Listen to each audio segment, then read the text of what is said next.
Africa a racial slur, and should the continent be renamed? Now, this is one of the questions raised by the African philosophy scholar, Professor Jonathan Chimakonam, in a research paper that he co-authored. Professor Jonathan is from the Department of Philosophy at the University of Pretoria. He's also a specialist in African philosophy, race, and decoloniality studies, and joins me now for a further discussion on this. Prof, a pleasure to have you on the program this afternoon. Firstly, how did the historical context in which the name Africa was coined, how did it influence its current implications? Thank you very much for having me. Our research indicates that the name is a slur, and there are quite a number of roots, linguistic roots that the name actually traces to, but two of them, stand out in the literature. And the first one is traces its root to the Greek language in ancient times, and it's called Africa, meaning without cold.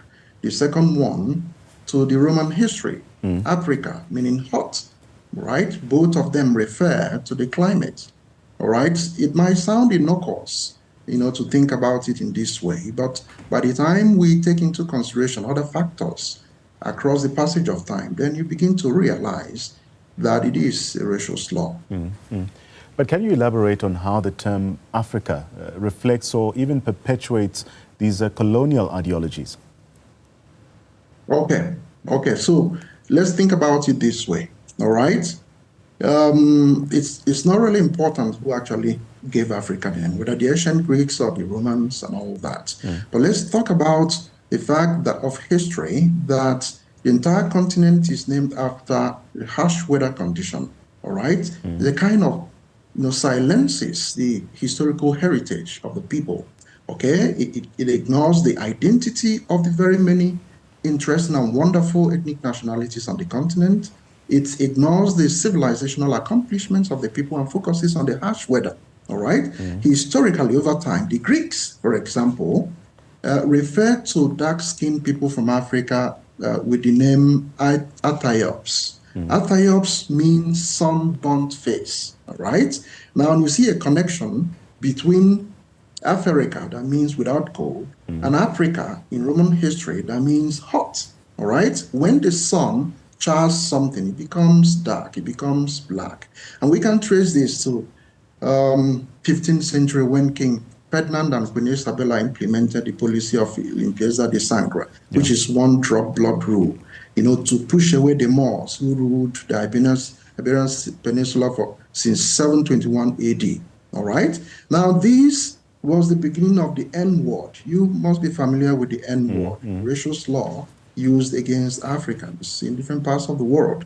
This was the origin, translated in English as black. Now, when the sun chars something, it becomes dark, it becomes black. These are all racially connected. Athiops, again, referring to some burnt face, all right? Now, this raises a lot of fundamental questions about all the wonderful things about this continent and its people that this continent could have been named after. Granted that at the ancient time when the Greeks and then subsequently the Romans used this word to name the Africa, all right, the continent, they were actually referring to the northern part of the continent because that was the geography known as at that time. But like you were asking about the colonial connection to this whole thing, by the 15th century, when the European explorers turned slavers, then turned colonialists, arrived the continent and started the business they were doing as at that time, the name became extended to the rest of the continent, all right? And then you could see the racialism that was directly connected to the N-word, and then the black word, the B word, and the rest of them, okay? Tracing their roots back to these original coordinates, Africa in Greek language, Africa in Roman language, and then Athiops, as sunburnt faces. These have a lot of colonial baggage with them, and that we think that the name should be changed. Let's get into that. What are the potential benefits or even drawbacks of renaming the continent from a philosophical or even a practical perspective here? A lot is at stake. A lot is at stake. Now, you're talking about a people. Names are a very powerful tool that we employ. Okay, let's go back to the slave era. When those slavers, when they acquire and subdue people into slavery, what do? They first change the names of those slaves, all right, and give them the names that please them, and that is what they do. And the power to name, okay, sort of confers ownership and a sort of authority over that which is named. And that is what makes it bad when a name given is a slur, much more worse if it is a racial slur. But Prof, in your view, how would a name like what's been proposed, Anesia, change the global perception of Africa? Oh, wonderful, wonderful. Let's dig into historical facts, all right? About a decade ago, some fossil remains of ancient humans were discovered in South Africa here. As a matter of fact, a few kilometers from Johannesburg, all right? And the place is now been recognized as a UNESCO World Heritage Site, all right? It is a remains of ancient humans that dates back to some 200,000 years ago. The cradle Homo of sapiens, humankind, you must note, Homo sapiens, you must note, are only about 10,000 years ago, all right? These remains, and that's not just the only remain that's been discovered in Africa here that dates back into time. That indicates a rich, cultural heritage. We've got civilizations dating back more than 10,000 years old that Homo sapiens have been in this world. Why don't we name Africa in that way? Now, Anesia talks about it means the land of origin, all right? And Africa is the land of origin for many things. Linguists also concluded from their research that the first human language was spoken on this continent. Okay? Now, these are wonderful, interesting, historical things that the continent should be named. And it's not just about the continent. Okay? This also affects many countries on the continent that experience the harsh realities of colonialism. Okay? Some of them, of course, change their names, like Zimbabwe and Zambia, like Ghana and Burkina Faso. South Africa has yet to change its name. Nigeria has yet to change its name. And these historical issues should be taken seriously. To treat them with levity, could have really hard consequences. But some may not agree with such a move to change the name of the African continent. How do you respond to critics then that argue that renaming the continent might not address deeper systematic issues of racism and inequality on the continent? All that sort of criticisms is quite unconnected to the point of this renaming of the continent. As a matter of fact, Africa has too many issues, all right? Just like the rest of the continents and the world at large, we have very many issues. Now, to raise that type of question is to suggest that we should prioritize one against the other. No, all right? All these issues are problems that should be addressed. And this is a fundamental one. And again, you speak of racism, okay? It's important to also indicate that racism remains a serious issue in our world today. In 1903, Du Bois published a book that he titled Souls of Black Folk, and he argued in that work that the problem of the 20th century will be the problem of color line. It continues in this 21st century, even though laws and policies have been enacted in different countries to stem the tide of racism.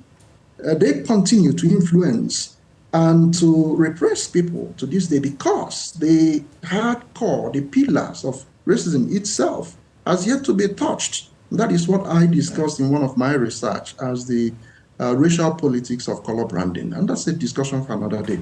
But these things require serious and urgent attention. They matter a lot. You can name a continent by a slur, and we carry out a business daily as if that's all right. It's not all right. Let's add another layer to this conversation, Prof. Can you discuss the implications of renaming in the context of preserving or even altering cultural identities, but also our history here? Okay. South Africa celebrates its Heritage Day. I think it should be next month, right? 23rd of September, if I'm correct. Okay, what does that mean? Why? Why do we bother to set out such a day? It is because it's important to respect history. It is important to connect to history. It's very important to recognize the civilizational accomplishments of people. A people who have no direct ties to their roots, who do not write their own history, who do not control their own narratives, who remain at the mercy of those who will continue to author those narratives, twist them as they please, as the case may be. I give you an example because you mentioned racism and you mentioned this history. Okay, people have actually stood up in East South Africa on a very important fora, to argue that their forefathers came into this land, that they owned this land, that that when they came, there was nobody in this land, that those who now posture as the indigenous of the place all migrated from Mozambique and all kinds of places to work. All right, you ask yourself, what does it take for a spurious insinuations like that to transition, evolve, and become historical fact? I tell you what it takes: time. All right, time. Just a couple more generations, and it is this is intended to make sure that wrongs are corrected, that twisted historical facts are corrected, that a people and children go to school and learn about themselves, and outsiders and different other people learn about them and their civilizational accomplishment. It instills a sense of pride. It enriches the identity of a people. It enables the people to construct a viable future for themselves. These things are reach to the fundamental core of what makes us humans and whom we are actually, and they should not be trivialized. It's egregious that people actually overlook these things and say, what is there in the name Africa? It has taken root, let's continue to bear the name. No. Making effort to correct such egregious, such terrible, racist appellation that has evolved and become the name of the continent is something not only strategic, but very important. Very insightful, Professor Chimakonam, giving us his exploration of this historical and philosophical dimensions of the name Africa. And this has also provided us with a profound perspective on the intersection of identity, but also looking at colonial legacy as well.